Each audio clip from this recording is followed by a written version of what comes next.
Hi అండి అందరికీ. నేను మీ జోజమ్మని. ఈరోజు రవ్వ కేసరి ఎలా చేయాలో చూపిస్తాను. చూడండి, కళాయి అయితే వేడెక్కింది కదా. 1 స్పూన్ నెయ్యి తీసుకుందాం.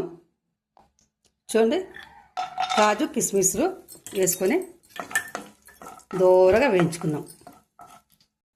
ఇప్పుడు అవి వేగినాయి కదా కిస్మిస్లు. ఇప్పుడు రవ్వ పోసుకుందాం. మంచిగా 4 పక్కలు కలుపుకుందాం. రవ్వ కూడా మంచిగా వేయించుకోవాలి, పచ్చిదనం లేకుండా. ఇలా వేయించుకుంటేనే టేస్ట్ బాగా వస్తుందన్నమాట కేసరికి. చూడండి, రవ్వ ఎంత చక్కగా మంచిగా వేడైందో, మంచిగా వేగింది కదా. ఇప్పుడు మనం పక్కనే చూడండి, 1 కప్పుకి 4 కప్పుల వాటర్ కాగబెట్టుకున్నాను. ఇలా పోసుకోవాలి.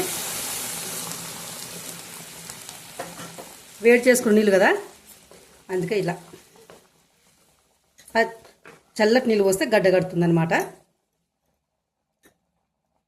ఇప్పుడు మంచిగా ఉడికించుకోవాలి.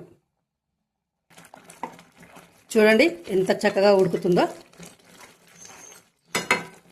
ఇప్పుడు మనము ఇలాచీలు ఒక 5-6 దంచుకున్నాను. ఇంకా అన్నేసి చూడు నన్నేసి చూడు అన్నట్టుగా ఇలాచి పౌడర్ ఏ స్వీట్ చేసినా సరే ఇలాచి పౌడర్ వేయకపోతే మాత్రం మంచిగా వాసన రానే రాదు. ఇది వేస్తేనే కదా కమ్మటి వాసన వచ్చేది.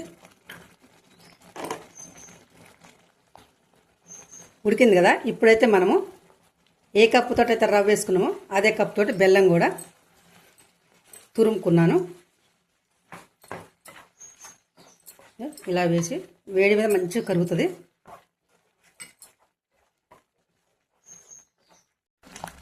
ఒక స్పూన్ నెయ్యి వేసుకుందాం మళ్ళీ. చూడండి ఎంత బాగా ఉడుకుతుంది కదా. స్వీట్ మాత్రం మన ఇష్టం, మనం ఎంత తినగలిగితే అంత వేసుకోవచ్చు. తీయ కావాలనుకుంటే కొంచెం బెల్లం ఎక్కువ వేసుకోవచ్చు, కొంచెం తక్కువ కావాలంటే కొంచెం తక్కువ వేసుకోవచ్చు. అంతా మన ఇష్ట ప్రకారమే అన్నమాట. చూడండి ఎంత బాగా వచ్చిందో. ఇలా ముద్దలాగా కావాలన్నమాట. మనం ఇప్పుడు ఇట్లా అన్నప్పుడు ఇట్లా రావద్దు.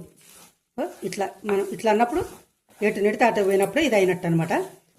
కేసరి రెడీ అయిందండి, గోధుమ రవ్వ కేసరి. నా ఛానల్ కనుక మీకు నచ్చినట్టయితే లైక్ చేసి షేర్ చేయండి, సబ్స్క్రైబ్ చేసుకుని ఫ్రెండ్. సరేనా మరి, బాయ్. ఇది మాత్రం ఒక గిన్నెలోకి తీసుకొని తింటే ఇప్పుడు ఉంటుంది సూపర్.